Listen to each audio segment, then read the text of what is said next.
السلام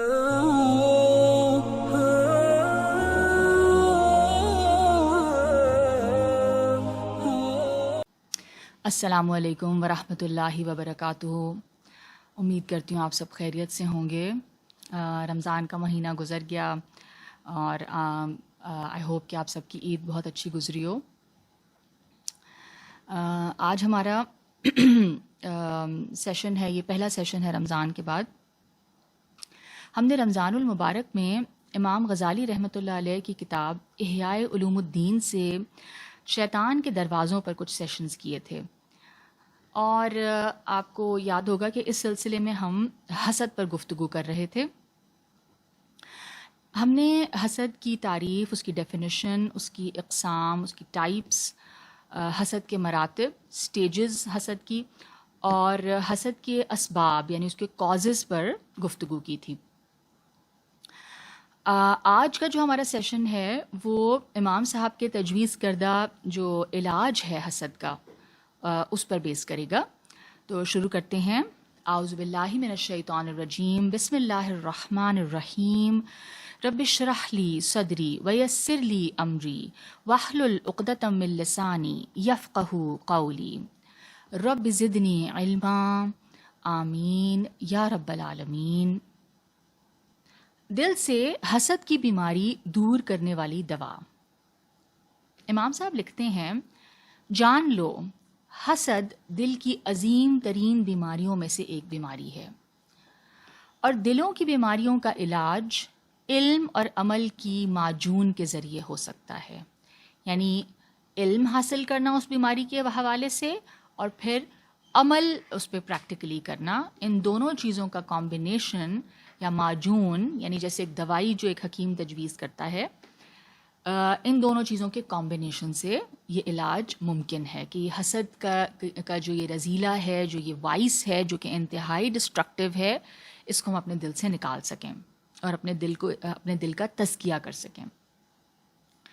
حسد کی بیماری کے لیے نافع اور فائدہ مند علم یہ ہے کہ تم اس حقیقت کو یقین کے ساتھ پہچان لو کہ حسد دنیا اور آخرت دونوں میں تمہارے لیے انتہائی مہلک اور نقصان دہ ہے، اور اس کی وجہ سے تمہاری دنیا اور آخرت دونوں کی بربادی ہے، اور اس سے محسود علیہ یعنی جس سے حسد کیا جا رہا ہے اس کو دنیا اور آخرت میں کوئی نقصان نہیں ہوتا۔ یعنی آپ کا جو حسد کرنا ہے، اس سے جس شخص سے آپ حسد کر رہے ہیں، محسود علیہ جو ہے، ٹھیک ہے، یہ ٹرم کافی استعمال ہوگی آگے۔ تو حاسد جو ہے وہ شخص ہے جو حسد کر رہا ہے، اور محسود علیہ کون ہے؟ جس سے حسد کیا جا رہا ہے۔ تو جس سے حسد کیا جا رہا ہے، امام صاحب فرما رہے ہیں، اس کو دنیا اور آخرت میں کوئی نقصان نہیں ہوگا، یعنی محض تمہارے حسد کرنے سے اس کو کوئی نقصان نہیں پہنچے گا۔ حسد کی وجہ سے اپنا نقصان، یہ لکھتے ہیں، جہاں تک دین کے لحاظ سے تمہارے لیے حسد کے مضر اور نقصان دہ ہونے کا تعلق ہے، وہ اس طرح ہے کہ تم حسد کے ذریعے کیا کر رہے ہو؟ تم حسد کے ذریعے اللہ تعالیٰ کے فیصلے اور قضا اور قدر، یعنی اللہ کی جو قدر ہے، اس کی جو تقدیر کے فیصلے ہیں، ٹھیک ہے، جو اس نے انسانوں کی تقدیر میں چیزیں لکھی ہوئی ہیں، اس پر ناراض ہوئے ہو۔ ٹھیک ہے، یعنی جب تم حسد کرتے ہو کسی سے تو گویا کہ تم کیا کر رہے ہو؟ تم اللہ تعالیٰ کے حکمت پہ بیس جو فیصلے ہیں، اور اللہ تعالیٰ نے جو لوگوں کی قسمتوں میں جو چیزیں لکھی ہیں، جو رزق لکھا ہے، جو نعمتیں لکھی ہیں، آپ اس پر ناراض ہو رہے ہیں، اور تم نے اللہ تعالیٰ کی اس نعمت پر ناپسندیدگی اور نفرت کا اظہار کیا ہے جو اس نے اپنے بندوں کے مابین تقسیم فرمائی ہے، اور تم نے اللہ تعالیٰ کے اس عدل کو ناپسند کیا ہے جو اس نے اپنی مخفی اور پوشیدہ حکمت کے ساتھ اپنی اس حکومت اور سلطنت میں قائم فرمایا ہے۔ ٹھیک ہے، so you have basically express dislike for Allah's decisions. اللہ تعالیٰ کا جو بھی فیصلہ ہوتا ہے وہ اس کی بے انتہا، اس کی لامحدود حکمت اور عدل اور رحمت پر بیسڈ ہوتا ہے۔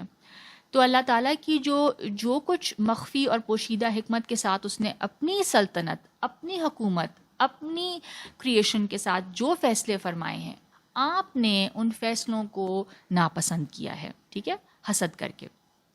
اور دل کی یہ خباثتیں دل کی نیکیوں کو اس طرح کھاتی ہیں جیسے آگ لکڑیوں کو، اور ان کو اس طرح مٹا دیتی ہیں جیسے رات دن کو مٹا دیتی ہے.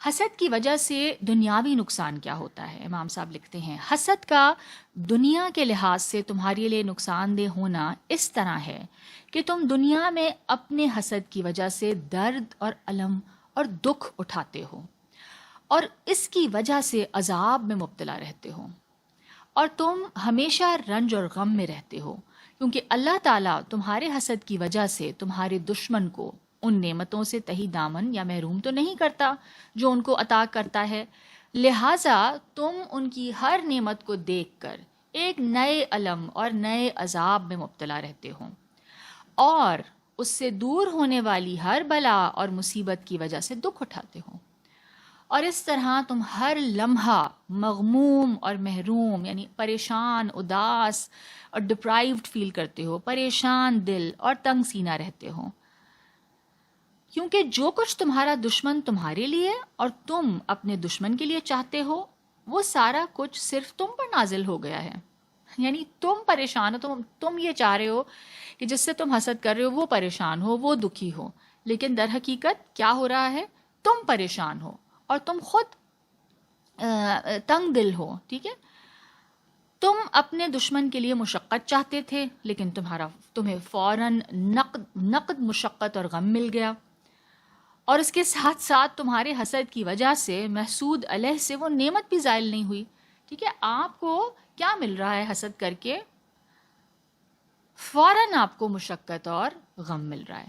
یعنی یہ ایک ایسی کیفیت ہے کہ جس میں کہ انسان ہمیشہ محروم، ڈپرائیوڈ فیل کرتا ہے، اور ہمیشہ اپسیٹ رہتا ہے، اداس رہتا ہے. ٹھیک ہے، کیونکہ اس کو کیا لگتا ہے کہ وہ جو نعمت جس سے وہ حسد کر رہا ہے، جو نعمت اس کے پاس ہے وہ دراصل اس کو ملنی چاہیے تھی.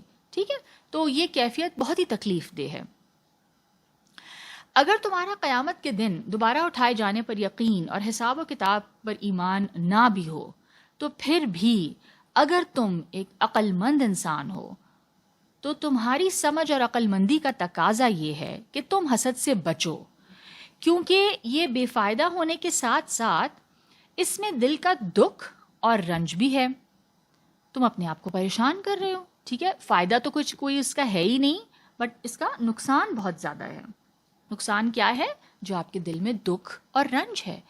اور ہم نے اس سے پچھلے لیکچر میں جو اس کے نفسیاتی جو اثرات ہیں، سائیکولوجیکل جو اس کے جو ڈیمیجز ہیں انوی اور جیلسی کے، اس کے حوالے سے ہم نے کچھ ریسرچز پہ بھی بات کی تھی کہ کتنا نقصان انسان کو مینٹلی اور فزیکلی ہوتا ہے حسد کا. تو یہی بات امام صاحب فرما رہے ہیں کہ عقل مند انسان کیا سوچے گا کہ اس میں دل کا دکھ اور رنج، یعنی بے فائدہ تو ہے یہ کام، اس کے ساتھ ساتھ میں دکھی بھی رہ رہا ہوں. جب تمہیں حسد کی وجہ سے آخرت میں ہونے والے سخت عذاب کے متعلق معلوم ہو تو پھر تم حسد کیسے کرو گے؟ ایک عقل مند انسان پر بہت حیرانگی اور تعجب ہے کہ وہ کسی دنیاوی یا اخروی فائدے اور نفع کے حصول کے بغیر اپنے آپ کو کس طرح اللہ کی ناراضگی اور غضب کے سامنے پیش کرتا ہے. یعنی یہ بات یہ کر رہے ہیں کہ یعنی ایک شخص اگر عقل استعمال کر رہا ہے اپنی اور وہ عقل مند ہے تو پھر بہت ہی حیرت کی بات ہے کہ نہ اس کو حسد کرنے میں کوئی دنیاوی فائدہ ہے اور نہ آخرت کا فائدہ ہے، اور نفع کے حصول کے بغیر وہ اپنے آپ کو کیا کر رہا ہے؟ اللہ کی ناراضگی اور غضب کے سامنے پیش کر رہا ہے. اور کیا فرماتے ہیں آگے؟ بلکہ ساری زندگی ضرر برداشت کرتا ہے اور درد سہتا ہے، اور اس طرح کسی انعام اور عطیہ اور فائدے کے بغیر اپنے دین اور دنیا کو برباد کرتا ہے، جبکہ اس کے حسد کی وجہ سے محسود علیہ کے دین اور دنیا کا کوئی نقصان نہ ہونا بالکل واضح ہے. ٹھیک ہے، اس کے حسد، محض اس کے حسد کرنے کی وجہ سے اس کے دل میں ایک آگ لگی ہوئی ہے نا، اس کا دل پریشان ہے، اس کا دل بھنچ رہا ہے، اس کو محرومی کا احساس ہو رہا ہے، وہ اپنے آپ کو بیچارہ سمجھتا ہے، وہ اپنے آپ کو ڈپرائیوڈ فیل کر رہا ہے. تو یعنی یہ سب فیلنگز اس کے دل میں ہیں. اس کی ان فیلنگز سے جو محسود علیہ ہے، جس سے حسد کیا جا رہا ہے، اس کو کوئی نقصان نہیں ہے، نہ دنیا میں نہ آخرت میں. یعنی یہ ایک آگ ہے جس میں کہ وہ خود جل رہا ہے. ٹھیک ہے، جس طرح کہا جاتا ہے نا کہ ابلیس بھی اس حسد کی آگ میں آج تک جل رہا ہے. اور بدھزم میں بھی اس حوالے سے، انوی کے حوالے سے بات یہ کی گئی ہے کہ ایک انگارہ ہے جیسے کہ آپ نے اپنے ہتھیلی پر رکھ لیا ہے، اب آپ کانسٹنٹلی جل رہے ہیں، تپ رہے ہیں. ٹھیک ہے. اس کے بعد امام صاحب حسد کے علاج پر مزید گفتگو کرتے ہوئے فرماتے ہیں، ایک حکایت بیان کرتے ہیں. اسی لیے جب بنی اسرائیل کے انبیاء کرام میں سے ایک نبی علیہ السلام نے مخلوق پر حکمرانی کرنے والی ایک بد زبان اور ظالم عورت کی اللہ تعالیٰ کی بارگاہ میں شکایت کی، تو اللہ تعالیٰ نے ان کی طرف وحی فرمائی کہ اس کے راستے سے ہٹ جاؤ، حتیٰ کہ اس کے وہ دن گزر جائیں جو ہم نے ازل میں اس کے لیے مقدر کیے ہیں. یعنی خدا تعالیٰ نے مقدر کر دی ہیں چیزیں ازل میں. اب وہ حکمرانی یا حکومت اس خاتون کی یعنی اس کی قسمت میں اللہ تعالیٰ نے لکھ دی ہوئی ہے. تو اللہ تعالیٰ کیا فرما رہے ہیں کہ میں اس کو نہیں تبدیل کروں گا. اس مدت کو بدلنے کا کوئی راستہ نہیں ہے. جو ٹائم پیریڈ اس کو ملا ہے حکمرانی کا اس کے مقدر میں، وہ اتنا عرصہ حکمرانی کرے گی.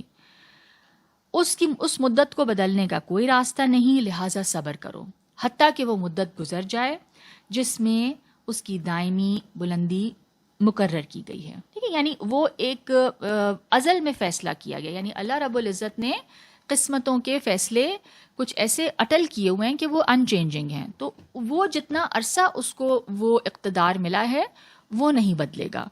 تو کیا بتایا گیا لوگوں کو کہ صبر کرو.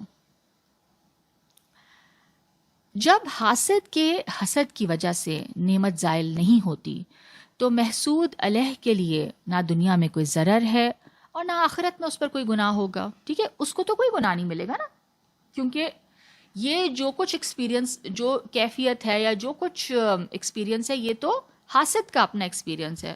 ٹھیک ہے، جس سے حسد کیا جا رہا ہے اس کو تو کوئی گناہ نہیں ہے. اگر حاسد کی وجہ سے محسود علیہ کی نعمت زائل ہو سکتی، یعنی اگر حسد کرنے کی وجہ سے، میرے کسی سے حسد کرنے کی وجہ سے اس کی نعمت چھن جاتی، تو تم پر اللہ تعالیٰ کی کوئی نعمت باقی نہ رہتی، بلکہ کسی کے پاس نعمت ایمان بھی باقی نہ رہتی، کیونکہ کفار اور مشرکین مومنوں سے ان کے ایمان پر حسد کرتے تھے. اللہ تعالیٰ نے ارشاد فرمایا ہے سورہ بقرہ کی آیت 109 میں، دل سے چاہتے ہیں، یعنی بہت شدت سے چاہتے ہیں بہت سے اہل کتاب کہ کس طرح پھر بنا دیں تمہیں ایمان لانے کے بعد کافر. ان کی یہ آرزو بوجہ اس حسد کے ہے جو ان کے دلوں میں ہے. کیونکہ حاسد جو کچھ چاہتا ہے وہ پاسبل نہیں ہے، ہوتا وہی ہے جو اللہ تعالیٰ چاہتے ہیں. جہاں تک محسود علیہ کا حاسد کے حسد سے دین اور دنیا کے اعتبار سے نفع حاصل کرنے کا تعلق ہے تو یہ بالکل واضح ہے. اس کے لیے دین کے لحاظ سے نفع یہ ہے کہ وہ تمہاری طرف سے مظلوم ہے. ٹھیک ہے نا، کیونکہ آپ کیا کر رہے ہیں، اس پہ ظلم کر رہے ہیں، اور تم اس پر ظلم کر رہے ہو خصوصاً جب حسد اس بات کی طرف تمہیں لے جائے کہ تم اپنے قول اور فعل کے ذریعے اس کی غیبت کرو.